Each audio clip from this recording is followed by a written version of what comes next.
partir de aminoácidos.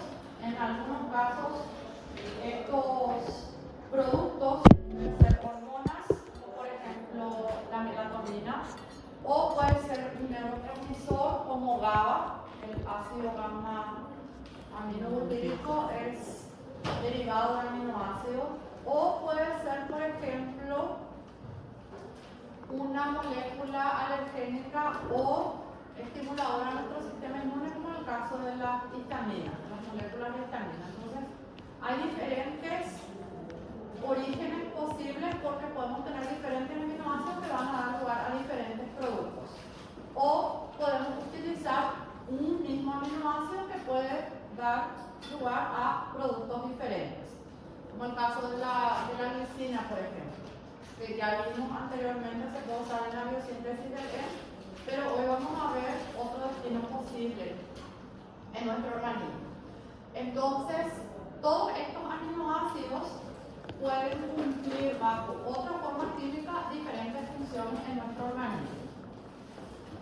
Esta es una ilustración que propone el Harper. Hay algunas figuras que están incluidas en esta diapositiva que son tomadas del libro de Antonio Blanco, pero yo les coloqué ahí abajo. Son figuras un poco más simplificadas, entonces les agregué, pero son poquitas. El 95% es Harper. Entonces, esta es una figura en donde se presenta los posibles destinos metabólicos de algunos de los aminoácidos que vamos a ir revisando, como por ejemplo la arginina. La arginina es un aminoácido que puede participar en la formación de urea, o sea que en el ciclo de la urea. Es un aminoácido que puede formar parte de la estructura de proteínas, por supuesto, porque las proteínas están formadas por aminoácidos, pero también puede formar un potente vasodilatador que es el óxido nítrico. El óxido nítrico es un vasodilatador que se puede formar a partir de la arginina mediante una reacción muy sencilla, en donde también se va a formar otro producto que es la citrulina, que vamos a ver en el transcurso de la clase. La arginina también puede ser precursora para la formación de creatina fosfato. Sí, gracias. Sí, yo tengo. Creatina fosfato, que se considera una molécula almacenadora de fosfato, especialmente en el músculo esquelético, músculo cardíaco también. Y la creatinina, que es considerada ya como un subproducto del catabolismo de la creatina fosfato que se excreta del organismo. Tanto la creatina fosfato como la creatinina, que es un producto de desecho, este último, son moléculas derivadas de la arginina. Entonces quiere decir que a partir de la arginina yo puedo formar óxido nítrico, a partir de la arginina puedo propiciar la formación de urea y también podemos usar a la arginina en nuestro organismo como una almacenadora de fosfato, en la forma química de fosfato de arginina o arginina fosfato. Cuantitativamente, este destino es menos importante en comparación, por ejemplo, con la utilización de la arginina para formar creatina fosfato. Predomina la formación de creatina fosfato antes que la formación de arginina fosfato o fosfato de arginina, si le quieren llamar. Esos son algunos destinos posibles. Nosotros vamos a ir viendo estos destinos a medida que vamos avanzando en la clase, en el desarrollo de la clase. Durante el ciclo de la urea también se ve la participación de un aminoácido, que es considerado un aminoácido no proteína, y ese aminoácido no proteína es la ornitina. Vamos a ver luego que este derivado, porque se le considera justamente a la ornitina como un derivado de la arginina, puede tomar varios destinos, como por ejemplo para la formación de estas poliaminas, como la putrescina, la espermidina y la espermina. Estas dos que están acá, la lepidina y la espermina son consideradas importantes en células que están en una actividad mitótica intensa. Cuando hay una proliferación celular, la espermidina y la espermina se forman en abundante cantidad porque ellas se comportan como estructuras químicas que ya vamos a ver tienen carga. Entonces, al tener carga se pueden adherir a las moléculas de ADN y propiciar durante la proliferación celular la formación de esas moléculas. Vamos a ver también que la putrescina en la biosíntesis de la espermidina y la espermina sirve como un intermediario. Entonces, por eso la putrescina, la espermidina, la espermina, ellas, entre otras moléculas, derivan de la ornitina. Derivan ellas tres de la ornitina. Pero vamos a ver que hay una secuencia de eventos para la formación de ellas. Y además de eso, la ornitina no es la única que va a dar lugar a la formación de estas poliaminas. Vamos a revisar eso en cuanto a la formación de poliaminas. Sí tenemos que saber que a partir de ornitina vamos a formar esas poliaminas que son importantes en las células por intensa división mitótica. La ornitina también puede derivar en la formación de un intermediario que es el glutamato gamma semialdehído. El glutamato gamma semialdehído, al igual que la ornitina, es un aminoácido no proteína considerado particularmente importante como intermediario para la formación del glutamato. Por eso, en la biosíntesis de los aminoácidos, cuando estudiamos la formación del glutamato, asumimos que podemos utilizar ornitina para formar glutamato. Y en esa formación de glutamato tenemos este intermediario que es el glutamato gamma semialdehído, considerado también aminoácido no proteína. El glutamato gamma semialdehído no solamente es intermediario de la biosíntesis del glutamato, sino que también de la biosíntesis de prolina. Esta doble flecha que ven aquí traduce el hecho de que cuando catabolizamos nosotros, por ejemplo, prolina, aparece como intermediario el glutamato gamma semialdehído, que es un aminoácido no proteína, vuelvo a repetir, y al mismo tiempo cuando nosotros, por ejemplo, usamos ornitina para convertir ese aminoácido no proteína en glutamato, que es un aminoácido común, también aparece este intermediario que es el glutamato gamma semialdehído, considerado entonces intermediario común del metabolismo o la utilización de ornitina para formar glutamato, en este caso en la biosíntesis de glutamato, pero también en el metabolismo de la prolina. Tanto cuando vamos a sintetizar prolina como cuando degradamos prolina, aparece el glutamato gamma semialdehído. Generalmente estos aminoácidos no proteínas que aparecen en nuestro organismo suelen tener función de intermediarios en procesos de biosíntesis o de degradación o metabolismo de otros aminoácidos. Bueno, esto es como un esquema general, no es para memorizar esta figura, este cuadro, pero a partir de ahora vamos a ir viendo los diferentes destinos. Como empezamos con arginina, el primer destino que vamos a ver es precisamente para la arginina y es su destino hacia la formación de óxido nítrico. Al óxido nítrico, en fisiología seguramente que van a estudiar, se le atribuyen funciones de neurotransmisor, sin embargo, con una vida media muy corta, de 3 a 5 segundos. Entonces, es una molécula muy efímera. Hay algunas literaturas, por ejemplo, desde el punto de vista de la biología celular y la biología molecular, que le atribuyen a esta molécula, por cierto es muy pequeñita, fácil de difundir, con función de señalizador celular. Entonces van a encontrar esa función atribuida al óxido nítrico como un señalizador celular o inclusive como un neurotransmisor, en donde la función así esencial es la de vasodilatador. Bien, la formación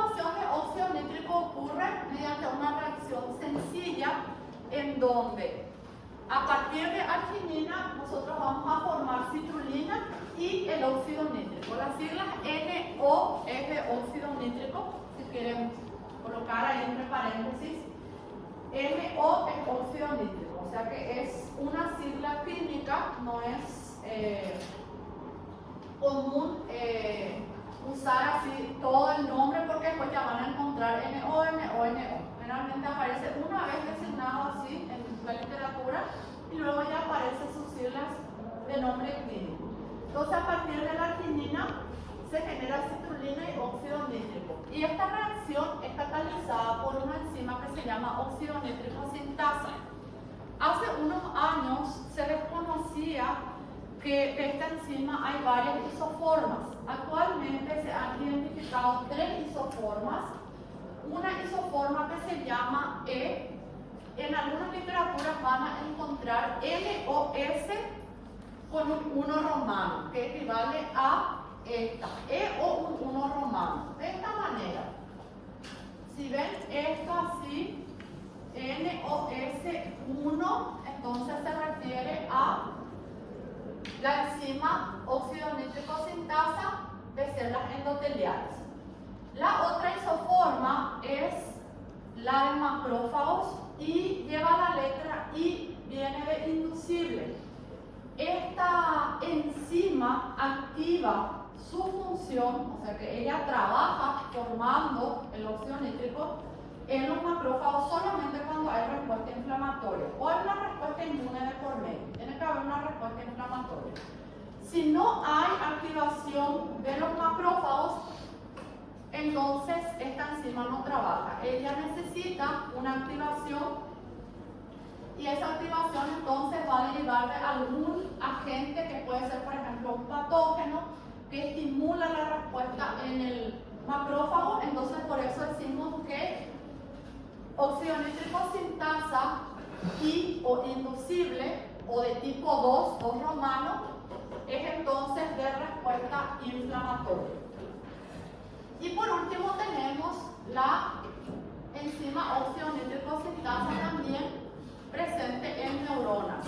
Esta isoforma es considerada también de tipo 3, pueden encontrar así NOS y 3 romanos. O sea, acá yo puedo tener 1, 2 o 3. Pueden encontrar con esas designaciones. Y la otra designación que se suele usar es con la letra minúscula y en cursiva, E de endotelial, I de inducible y N de su localización celular, que es en las neuronas. Estas dos entonces, la óxido nítrico sintasa 1 o endotelial y la óxido nítrico sintasa 3 o neuronal de neuronas, son consideradas constitutivas. Se les considera constitutivas. Ellas constantemente están trabajando, están funcionando. Y esta, que es la de tipo 2, la isoforma 2, isoenzima 2, óxido nítrico sintasa, y ella entonces es considerada inducible. Trabaja produciendo óxido nítrico o en la síntesis de óxido nítrico cuando hay una respuesta inflamatoria. Hay también una apreciación, hay algunas propuestas de que estas dos, la 1 y la 3, estarían también en otras células. Literatura actualizada habla de otras células, por ejemplo, hígado, riñón, es posible que encuentren, pero lo que sí se sabe, si bien el concepto con el cual nos quedamos es esto. Esta enzima, ella al catalizar la formación de óxido nítrico requiere de algunos cofactores. Entre ellos está este agente reductor, que es el NADPH. Eso es importante reconocer. Y también ella es dependiente de mononucleótido de flavina y dinucleótido de flavina. Además de eso, ella es dependiente de un cofactor que se denomina tetrahidrobiopterina. Tetrahidrobiopterina. Las siglas THB derivan de ese nombre, tetrahidrobiopterina. Voy a anotar acá para que puedan tener en cuenta tetrahidrobiopterina. Y en la literatura van a encontrar con estas siglas THB. Por último, ella es considerada una enzima dependiente de hierro en estado ferroso. Allí van a ver que aparece el hierro en estado ferroso justamente. Si no tiene hierro, ella no trabaja. Por eso algunas literaturas le consideran dependiente de hierro para su función, además de esos agentes reductores. Pero ella como tal necesita de ese hierro en su estructura para poder trabajar. Y ese hierro debe estar en estado ferroso. Entonces, solo a modo de ilustración, la arginina, ella se convierte en citrulina y óxido nítrico. Acá está nuestro producto de interés, que es el óxido nítrico. Y en esta reacción, como pueden ver, participa el oxígeno. Tiene que participar el oxígeno porque de algún lugar tenemos que obtener este oxígeno que forma parte de la estructura del óxido nítrico. Solo para finalizar, esta estructura está colocada acá justamente para que ustedes puedan visualizar que la citrulina es uno de los productos. En este caso, el producto de interés para nosotros es el óxido nítrico. Sin embargo, este producto puede tener otros destinos, además del que significa su participación acá en la formación del óxido nítrico, y se le considera un aminoácido no proteína. Como les comentaba, muchos de estos aminoácidos que vamos a ir viendo que se forman durante el metabolismo de los comunes, como por ejemplo la arginina, que es un aminoácido común, pueden tener destinos útiles para la formación de otras biomoléculas. Bien, entonces este es uno de los destinos en donde la arginina forma óxido nítrico. Bien, otro aminoácido que puede ser útil es la cisteína. La cisteína, no se olviden, es aminoácido precursor para la formación de taurina. ¿Por qué es importante la formación de taurina? Porque nosotros necesitamos de taurina para combinarse con colil-CoA y formar el ácido biliar primario que se llama ácido taurocólico. Entonces, ¿de dónde deriva la taurina que se combina con colil-CoA para formar luego el ácido biliar primario, ácido taurocólico? De la cisteína. Entonces, es muy importante recordar así: aminoácido del cual deriva la taurina, porque eso es acá lo esencial, entonces cisteína. Así como tenemos que recordarnos que el aminoácido del cual deriva el óxido nítrico es la arginina. Ya no nos vamos a olvidar de eso. Bien, en esta figura tenemos la conversión de cisteína en taurina. Algunas literaturas hablan de biosíntesis, no está mal hablar de biosíntesis, es correcto también. Conversión o biosíntesis de cisteína en taurina. Acá lo destacable es el papel de esta dioxigenasa que aparece allá con el nombre de cisteína dioxigenasa. Eso es así clave. Ella utiliza oxígeno molecular y compromete a la cisteína a formar taurina.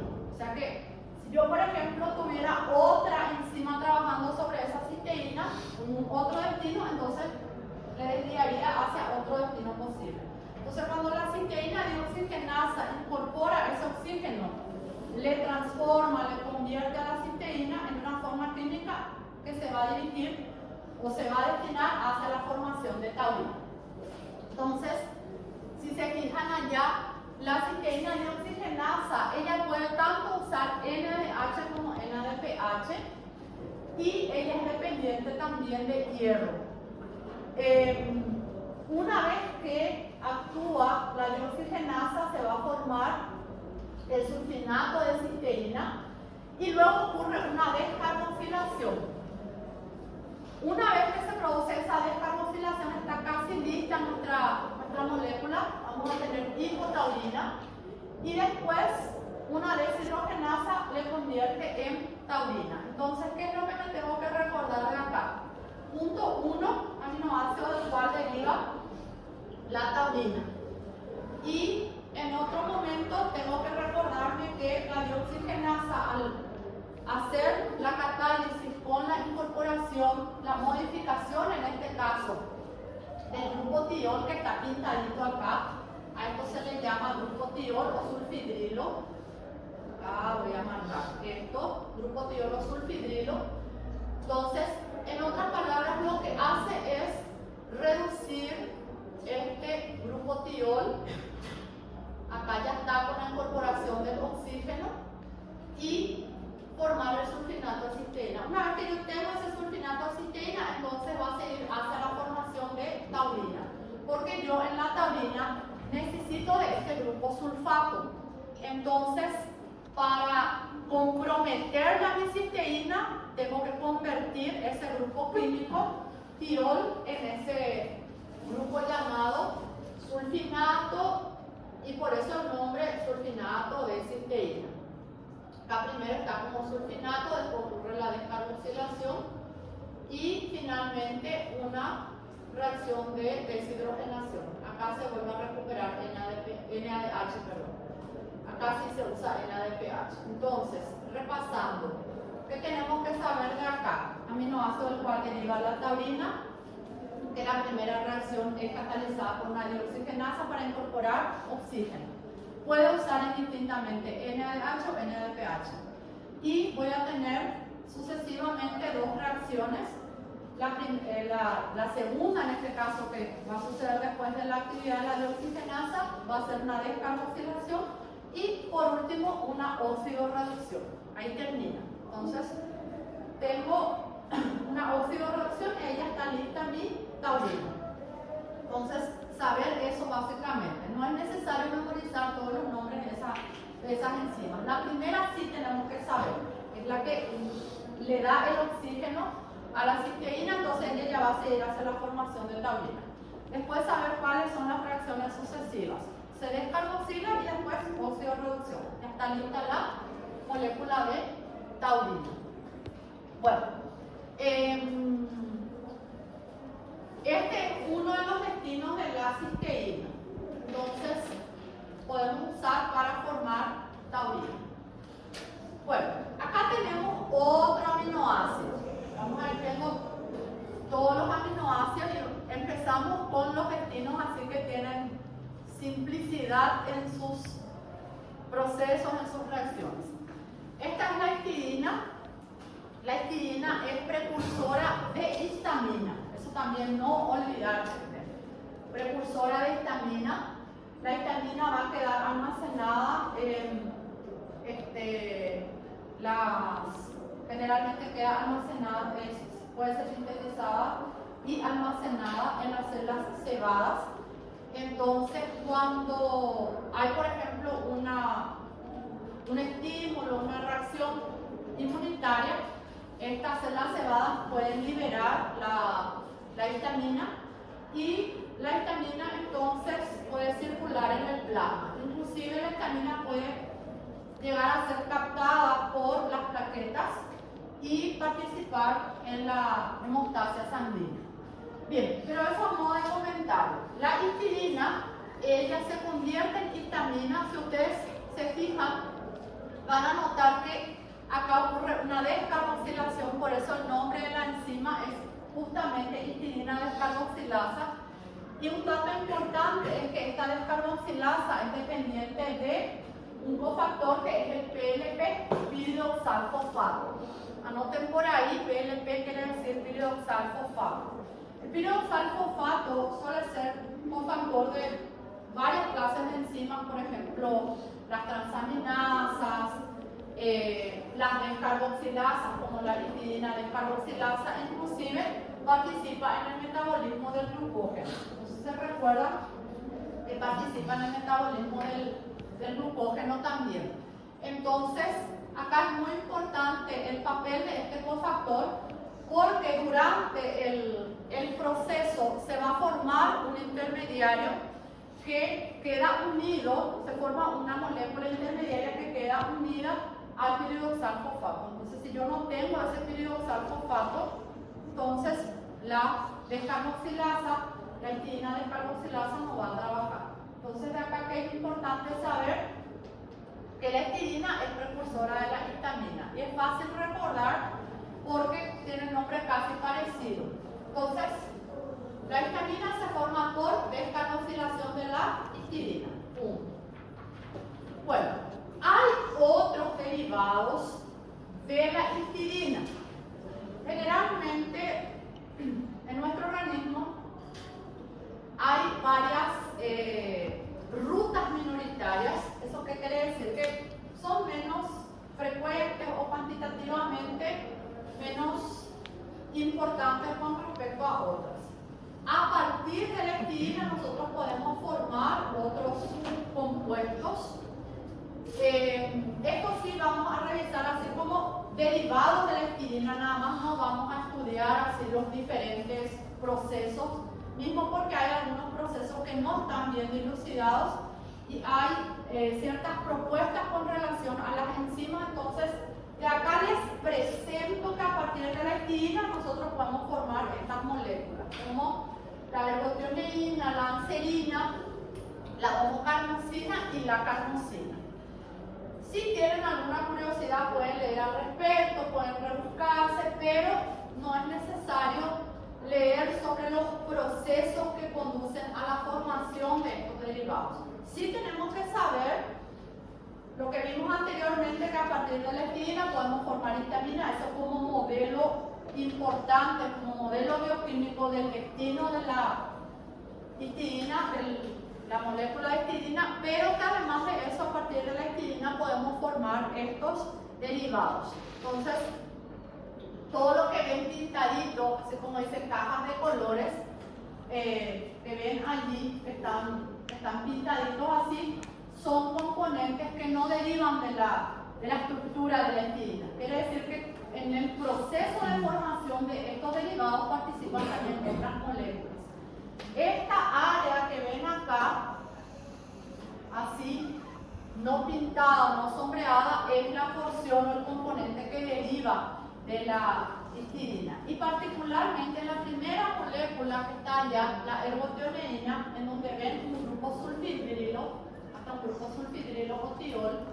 Este grupo sulfidrilo, por ejemplo, justamente deriva de la molécula de cisteína. La cisteína es la que tiene ese grupo químico. Entonces, por ejemplo, para formar ergotioneína, yo necesito del grupo tirol de la cisteína y necesito del anhídrido imidazólico, que es esto se llama anhídrido imidazólico, que deriva de la histidina.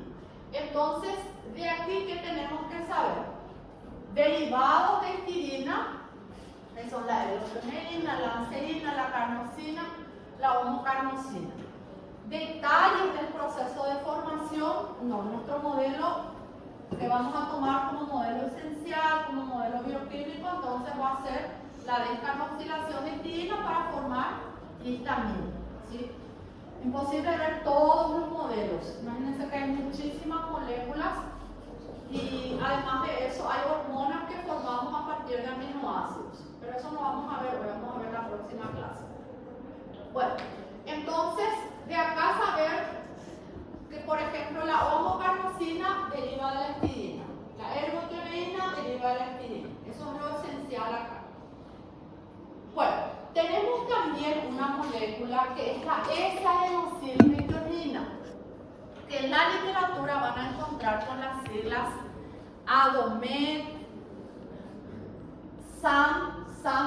SAME, pueden encontrar así, es una sigla que se usa mucho con la E minúscula, inclusive otras siglas del inglés, en fin. Ahí les coloqué las que más aparecen en la literatura y las que van a encontrar en nuestra literatura de cabecera, en nuestra literatura de referencia. Bueno, la S-adenosilmetionina, como pueden ver acá, tiene un nucleósido en su estructura, que es este es un nucleósido en donde está está la ribosa y está una base nitrogenada. Ese nucleócido se encuentra unido a un aminoácido que es la metionina. De ahí viene el nombre S-adenosilmetionina. S viene de azufre. Si le miramos a la metionina tiene un grupo tiometilo, se le llama, porque tiene el azufre y el metilo. O sea, ese es el clásico ejemplo de la estructura de la metionina. Nuestra metionina sería esto. Voy a anotarle un poquitito acá la metionina para recordarnos. Carbono y acá. Esto es la metionina, ¿sí? Entonces, a esto es lo que se le conoce con el grupo de nombre de tiometilo, el azufre con el grupo metilo. Entonces, a través del azufre de ese tiometilo, acá, ¿sí?, ocurre la unión de la metionina con la ribosa de ese nucleócido. Entonces, yo tengo un nucleócido con la base nitrogenada de la ribosa y al quinto carbono de la ribosa se encuentra unido la metionina. Ahora, ¿cuál es el papel de la S-adenosilmetionina? La S-adenosilmetionina se considera un donador de grupos metilo en reacciones que requieren metilación. Inclusive, hay varias reacciones que probablemente ya estudiaron cuando vieron sobre metabolismo de aminoácidos, donde aparece esa adenosilmetionina donando grupo metilo, porque ese es su papel, donador del grupo metilo. Ahora, ¿de dónde viene el grupo metilo que dona ella como molécula llamada esa adenosilmetionina? Es el metilo de la metionina propiamente. Entonces allá tiene metionina. La formación de esa adenosilmetionina ocurre mediante la función de una enzima que se llama metionina adenosiltransferasa, tiene un nombre bien sugerente. Y como estamos produciendo, estamos generando, gastamos ATP.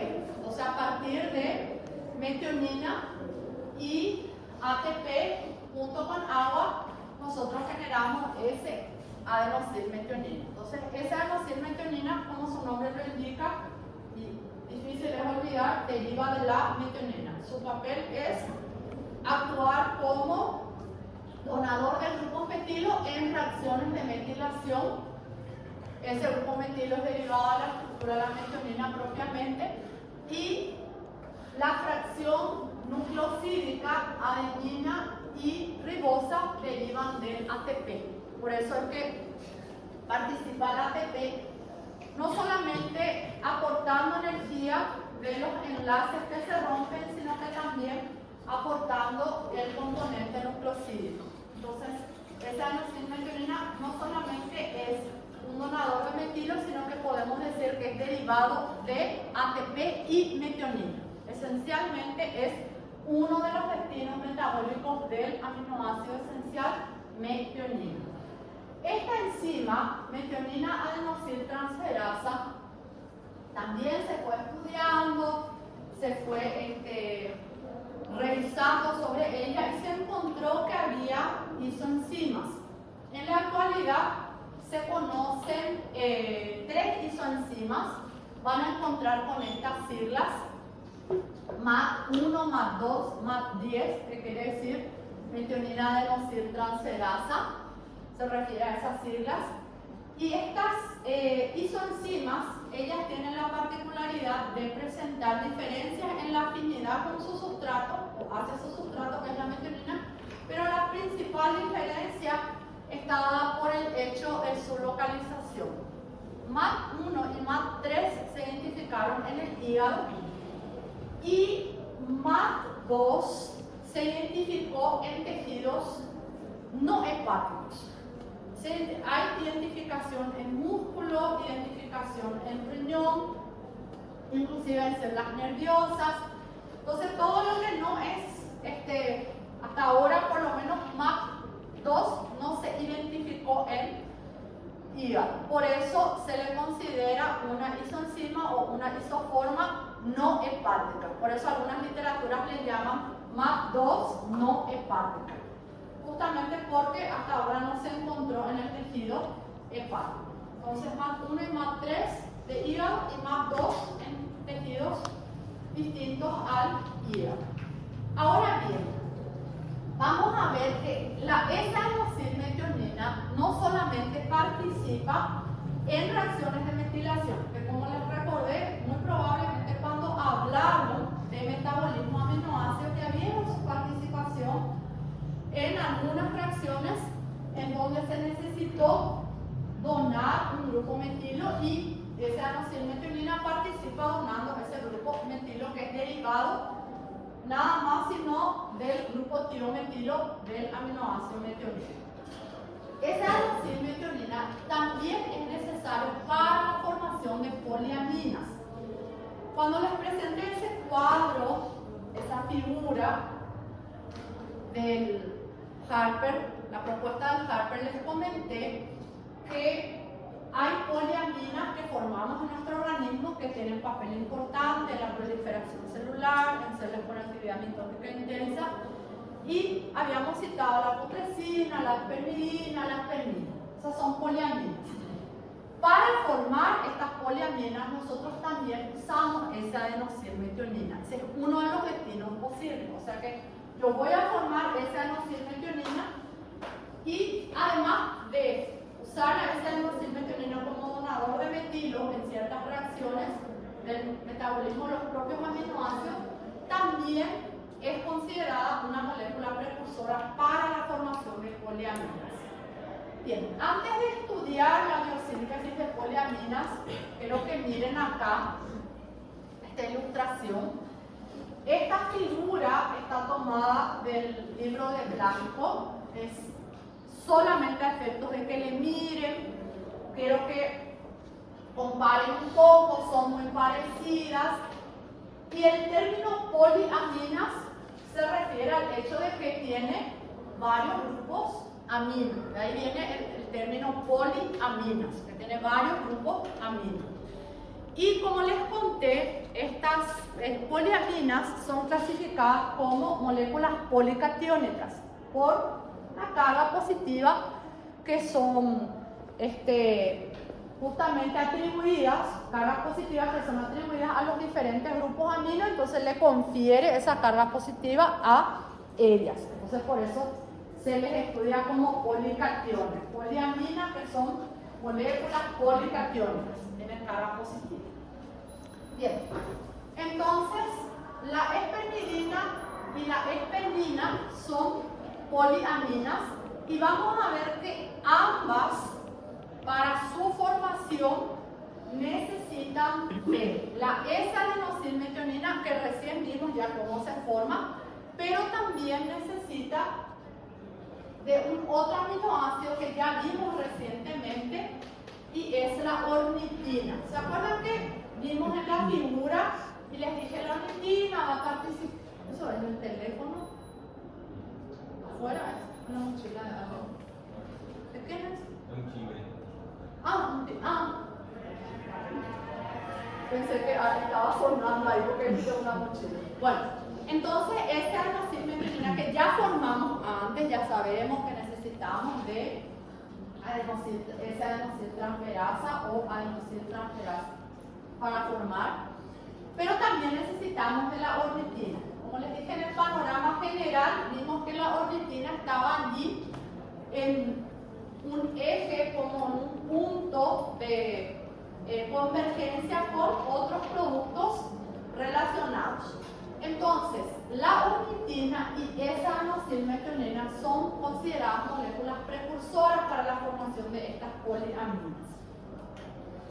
Bien, acá en esta figura, que por cierto está tomada del Harper, vamos a ver que allá aparece, se movió un poquito mi cuadrito, aparece la metionina. Esta es la reacción que nosotros recién vimos. Esto nosotros recién ya vimos, la formación de esa adenosine-metionina. Entonces, si por ejemplo nosotros tomamos Aminoácidos precursores de las poliaminas. Presten atención a la pregunta. Aminoácidos precursores. La respuesta sería metionina y ornitina. La metionina es un aminoácido común, la ornitina es un aminoácido no proteíno. Son los aminoácidos. Si consideramos ya derivados aminoácidos que participan en la formación de las poliaminas, entonces vamos a asumir la S-adenosín-metionina como un derivado que participa en el proceso de formación. Entonces aquí, esta partecita, voy a ver si marco con el puntero, con el lápiz en realidad. Amarillo. Esta partecita nosotros acabamos de ver acá, cuando se forma esa adenosín-metionina. Entonces yo necesito esa adenosín-metionina para formar luego mi primera poliamina, que va a ser la espermidina. Una vez que tenemos lista la S-adenosín-metionina, nosotros le vamos a descarboxilar a la S-adenosín-metionina. Si notan, acá está pintado este grupo carboxilo. Este grupo carboxilo en realidad es este. Es el grupo carboxilo de mi metionina que está ahí en la estructura de S-adenosín-metionina.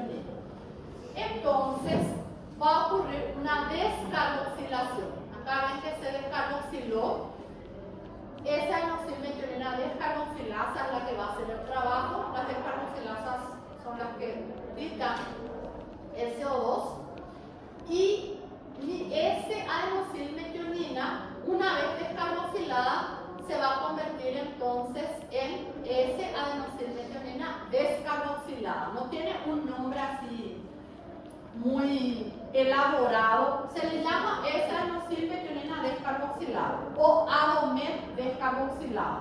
Punto. Se descarboxiló, la forma descarboxilada, sin su carboxilo. Entonces yo necesito descarboxilar. Y la ornitina, ella, si ven acá, también se necesita descarboxilar. No sé si da para ver que esto está pintadito también en azul. También se descarboxiló para formar putrescina.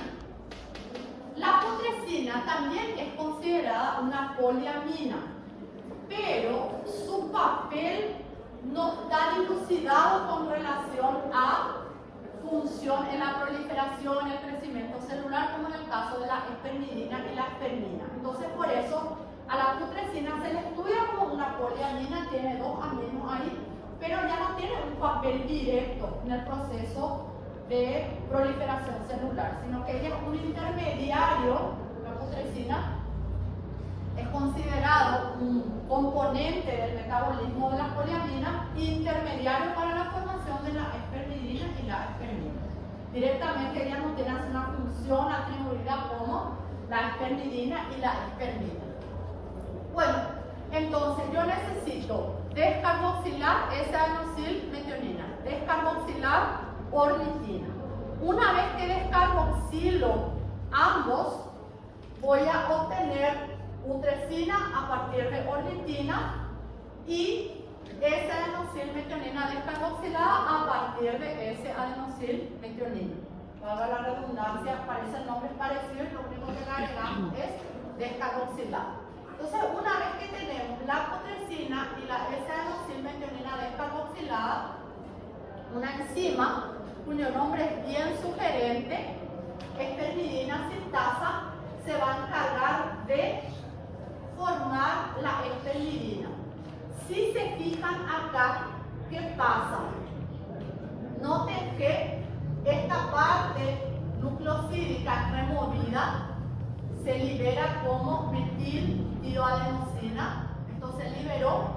Y esta cadena hidrocarbonada junto con el amino es la que se condensa con la putrescina. Por eso el nombre es espermidina sintasa. Es como si fuese que yo corto la cadena aminocarbonada porque tiene el amino, los carbonos con el hidrógeno, separo de lo que es mi nucleósido, voy al aminucleósido y combino esa cadena aminada con la putrescina. Y a partir de allí entonces obtengo la espermidina. Muy bien. Y acá entonces, ¿qué tengo que recordar? Que los aminoácidos precursores van a ser metionina y ornitina. Para que sea útil en la formación de metionina, en la formación de espermidina, esa metionina y esa ornitina tenemos que modificarlas químicamente. Entonces, a la metionina la tenemos que transformar en esa adenosine-metionina. Entonces, esa adenosine-metionina suele tener función de donador de metilo, pero si notamos acá, la S-adenosine-metionina no nos interesa como donador de metilo. Tanto es así que mi metilo está acá. Me interesa la S-adenosine-metionina como donador de esa cadena hidrocarbonada con grupo amino. Es una función excepcional que tiene esa adenosine-metionina. Solo que para que yo use esa adenosine-metionina con esa función necesito descarboxilarla. Entonces, se descarboxila esa adenosine-metionina y ornitina. Mi primer poliamina formada en realidad es la putrescina. Y la putrescina le da lugar a la formación de espermidina. Y vamos a ver ahora que la espermidina se convierte en espermina. Esa es la secuencia. Putrescina se convierte en espermidina y espermidina se convierte en espermina. ¿Está bien? Papel de la S-adenosine-metionina en esta biosíntesis no es donar grupo metilo, ¿sí? Es donar esqueleto hidrocarbonado portador de grupo amino. Esa es la función de mi S-adenosine-metionina. Solo que para que ella esté en condiciones de actuar como donador de esqueleto carbónico portador de amino, nosotros tenemos que descarboxilar. Justamente eso es lo que le compromete hacia el destino, que es formar las poliaminas. Si yo no le descarboxilo, sirve para donar grupo amino. Cuando yo le descarboxilo a la S-adenosine-metionina, entonces ella se va a ir para formar poliaminas. Bueno, la espermidina sintasa entonces forma espermidina y luego esa espermidina yo puedo convertir en espermina. Y fíjense, una sintasa de vuelta es la que trabaja. La espermina sintasa va a trabajar y va a formar la espermina. Y en esta reacción, fíjense, aparece otro reactivo, aparece otro sustrato. Como les dije, ¿cuál es el papel de la S-adenosine-metionina? Una vez descarboxilada, portar ese esqueleto carbónico portador del grupo amino para el proceso de formación de poliaminas. Entonces acá de vuelta entra una S-adenosine-metionina descarboxilada. ¿Por qué? Porque ella es la que tiene ese esqueleto carbónico con el amino. Entonces eso es lo que yo quiero de esa molécula. Voy a retroceder acá en esta figura. Fíjense. Esta es la S-adenosine-metionina descarboxilada. Entonces, ¿qué es lo que yo quiero? Yo quiero esto, ¿sí? Entonces, cuando le descarboxilamos a la S-adenosine-metionina, ya pasa su forma descarboxilada. Es porque yo lo que quiero de ella no es un metilo, me interesa la cadena hidrocarbonada portadora de amino. Entonces, para formar mi espermidina, uso una S-adenosine-metionina descarboxilada porque me va a dar eso que yo quiero, que es la cadena hidrocarbonada portadora de amino. Luego, para convertir la espermidina en espermina, de nuevo necesito una S-adenosine-metionina descarboxilada porque ella me va a dar esto para unir con la espermidina y formar la espermina. Porque eso es lo que pasa. Voy a pasar acá. Fíjense. ¿Qué es lo que ella nos dio? Ese esqueleto carbónico. Porque esto es lo que pasa. Esto se le quita a la metionina. Ella se une a través del grupo tiol con el nucleótido y esto es lo que queda, ¿sí? Esto es lo que me da la S-adenosine-metionina descarboxilada. Entonces, para formar espermidina, yo usé una molécula de S-adenosylmetionina descarboxilada para que me dé el esqueleto carbónico portador de amino. Y para transformar espermidina en espermina, volví a usar una S-adenosylmetionina descarboxilada para que me entregue de vuelta esta cadena hidrocarbonada portadora de amino. Por eso acá ven, fíjense, se volvió a liberar un metiltioadenosina. Yo lo que tengo, si le miran allá a la espermidina, es prácticamente esto, ¿sí? Y ahora le agregamos más un esqueleto carbonado, hidrocarbonado, digo bien, con el grupo amino. Entonces de ahí viene el término poliaminas, policatiónicas, por los grupos químicos amino que tienen, grupos funcionales amino que tienen carga positiva. Muy bien. Entonces, sí. Entonces en todo el proceso no va a dar luz metila, entonces, ¿verdad? ¿Cómo? No va a dar luz metila, entonces en todo. No, en este proceso no. A la S-adenosylmetionina por excelencia se le considera como donador de metilo, pero en este proceso no trabaja como donador de metilo. Ahora, ¿cómo se compromete su trabajo como donador de esqueleto hidrocarbonado portador de amino? Es con la descarboxilación. Yo le descarboxilo, entonces ya no voy a poder usar para que me done metilo. Ya no me interesa como donador de metilo, porque en varios procesos van a ver que participa esa adenosylmetionina, pero lo que usamos es su metilo. En este caso no nos interesa su metilo. En este caso prácticamente lo que nos interesa es su esqueleto carbónico con el amino.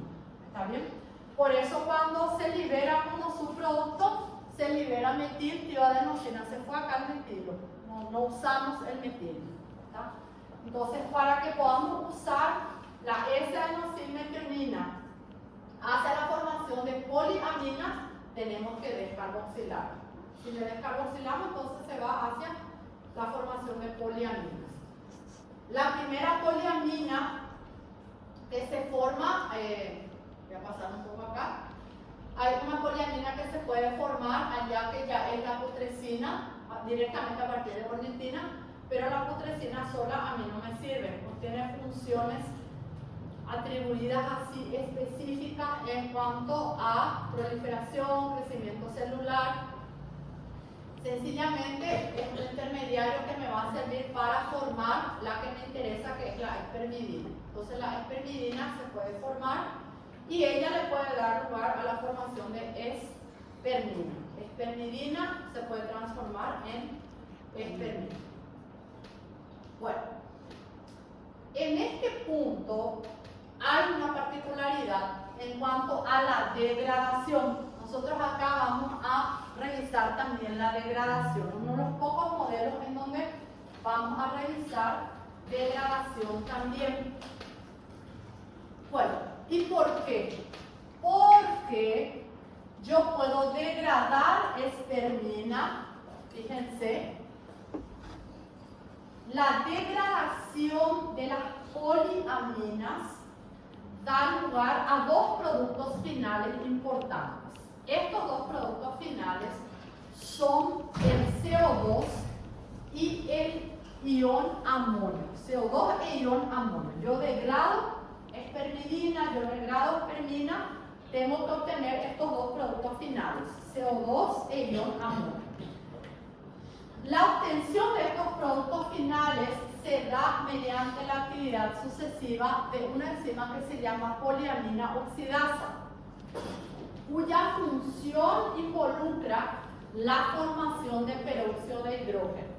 Este peróxido de hidrógeno, que bien ustedes saben, es altamente oxidante, luego puede ser convertido en agua y oxígeno, que son formas inocuas para el organismo a través de enzimas como por ejemplo la catalasa. Bien, entonces, en el catabolismo de las poliaminas, porque indefectiblemente hay una relación acá, a partir de la espermina yo puedo obtener espermidina. Recuérdense que anteriormente teníamos espermidina y a través de la espermidina sintasa formábamos espermina. Y acá es al contrario, a partir de la espermina podemos generar espermidina a través de la actividad de la oxidasa, que por función tiene trabajar con una molécula de oxígeno, fíjense, y le tiene que romper el enlace nitrógeno-carbono para liberar uno de los esqueletos carbónicos. A esto le llamamos beta-aminopropionaldehído. No es necesario que memoricen este nombre, sin saber que la espermina se puede convertir en espermidina, y en ese proceso se genera peróxido de hidrógeno. Cuando la espermidina se convierte en ion amonio y CO2, vuelve a trabajar la poliamina oxidasa, vuelve a formarse peróxido de hidrógeno.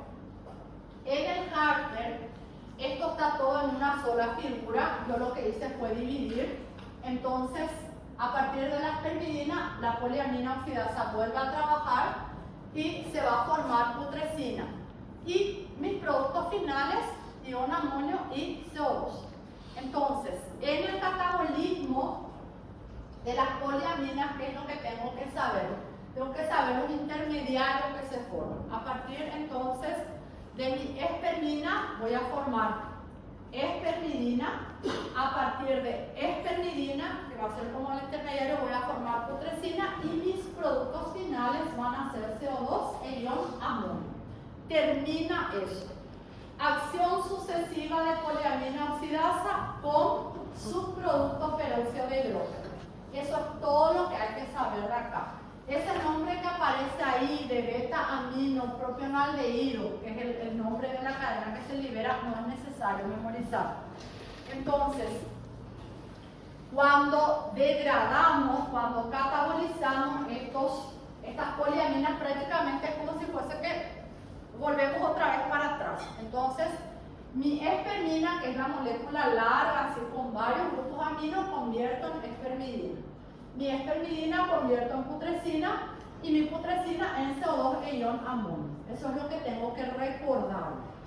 Saber que en ese proceso participa sucesivamente poliamina oxidasa, y la poliamina oxidasa también genera peróxido de hidrógeno, que luego se convierte en agua y oxígeno mediante la actividad de enzimas oxidorreductasas, como por ejemplo catalasa, superóxido dismutasa puede hacer también este trabajo.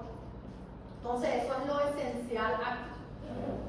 Bueno, quiero repasar entonces. Para sintetizar, así en primera instancia voy a utilizar metionina y ornitina.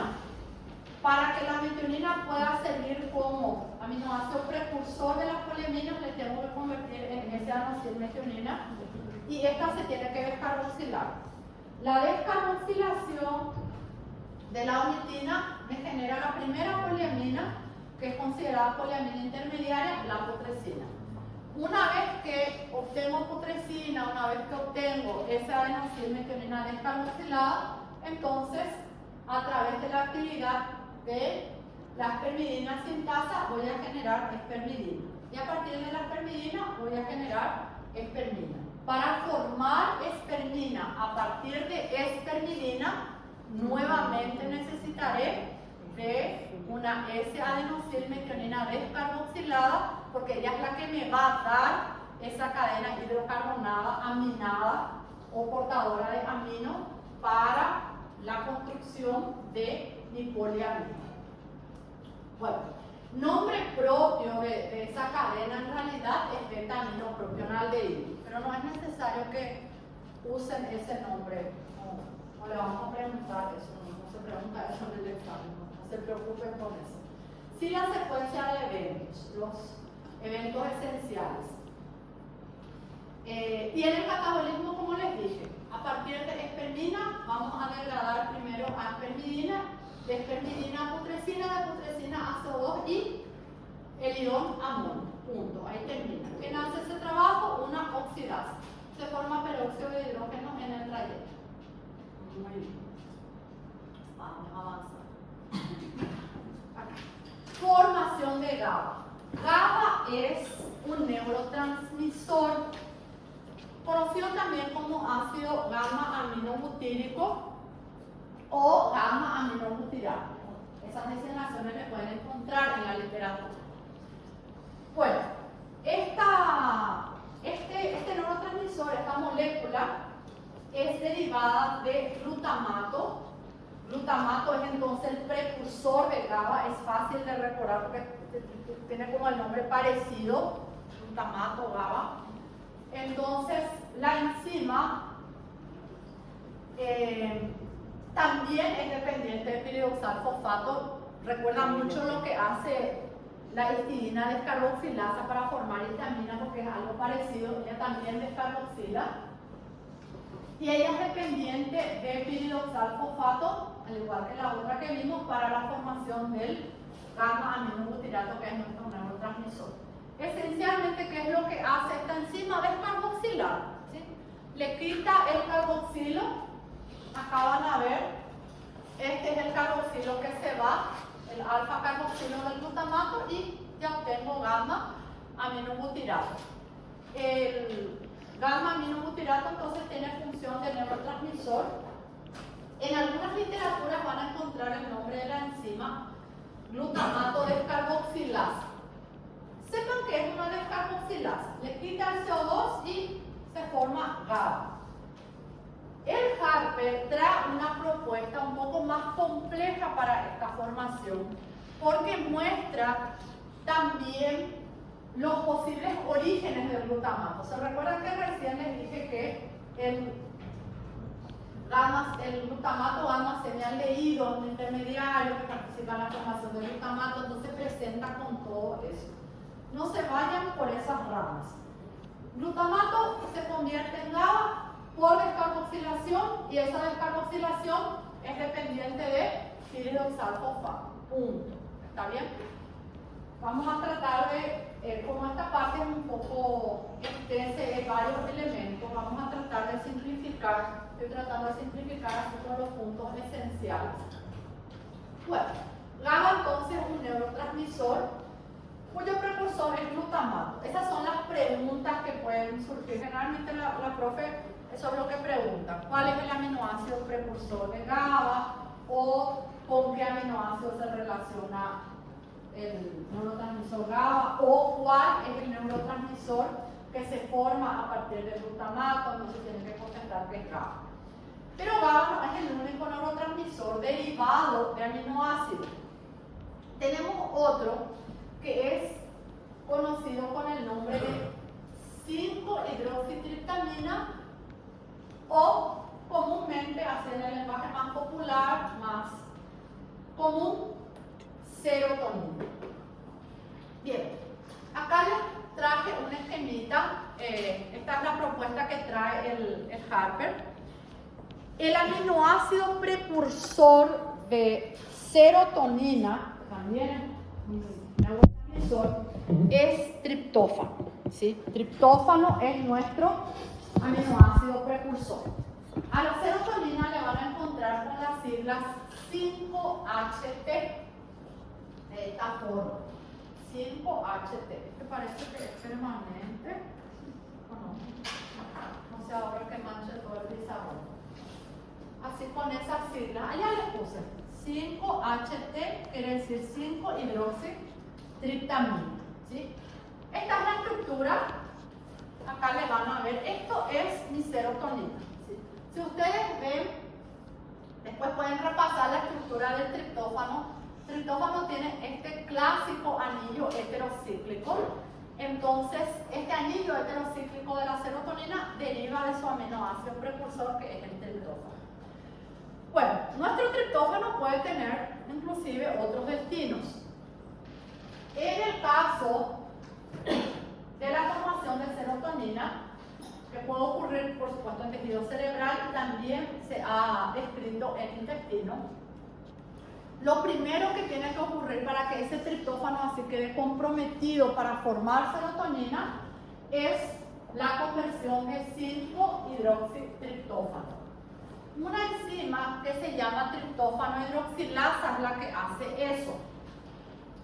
En el Harper ustedes van a encontrar la figura desde acá directamente desde acá creo que les puse, pero tenemos que entender que el triptófano se tiene que convertir en 5-hidroxitriptófano y luego el 5-hidroxitriptófano se descarboxila y se genera serotonina. O sea que esencialmente mi formación de serotonina es esto.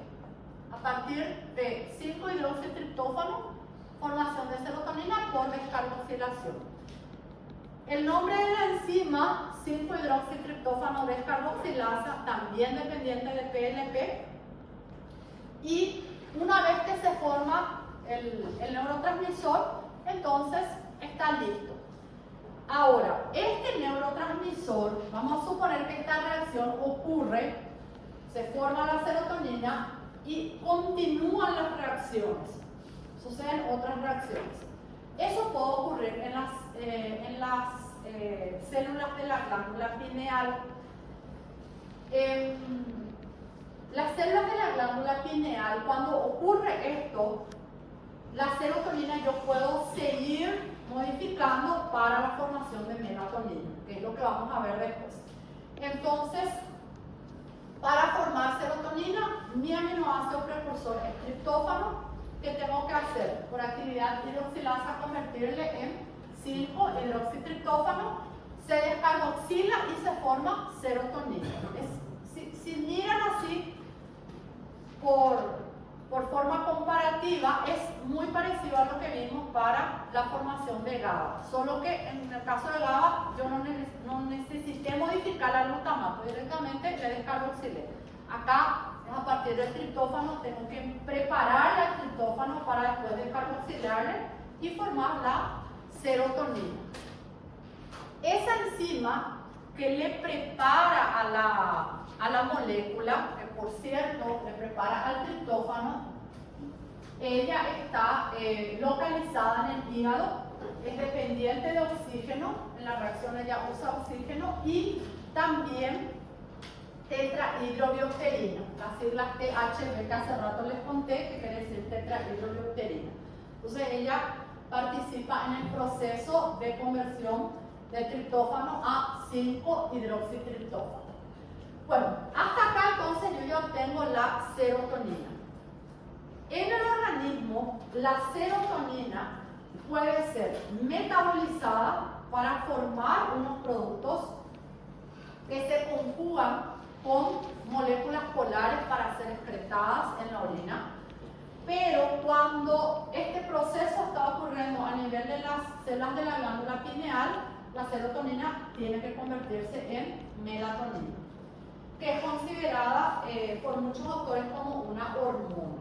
Bien, entendimos la formación de serotonina, entonces necesito triptófano, le preparo, le convierto en 5-hidroxitriptófano, descarboxilo y ya está lista la serotonina. Punto. Serotonina es en esencia por descarboxilación de 5-hidroxitriptófano. Entonces, ¿cuál es mi aminoácido precursor? Es el triptófano. Solo que para que el triptófano esté comprometido hacia la formación de serotonina, le tengo que convertir en 5-hidroxitriptófano. O sea que le tengo que agregar oxígeno. Por eso la hidroxilasa va a hacer eso. Bueno, ¿cómo voy a formar melatonina? Bueno, cuando este proceso, como les dije, ocurre en la glándula pineal, nosotros vamos a seguir trabajando sobre la serotonina, ¿sí? Entonces la serotonina, ella va a pasar por dos reacciones importantes para formar melatonina. Esto es muy importante. Primero voy a acetilar y después voy a metilar. Voy a acetilar y metilar, acetilar y metilar, no se olviden de eso.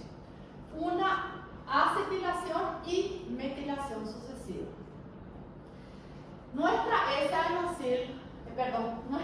serotonina, nuestra 5-hidroxitriptamina, que está allá, fíjense, se puede escribir de esta forma también, 5-hidroxitriptamina o con las siglas. Entonces se acetila y el donador del grupo acetilo, a ver si puedo marcar acá.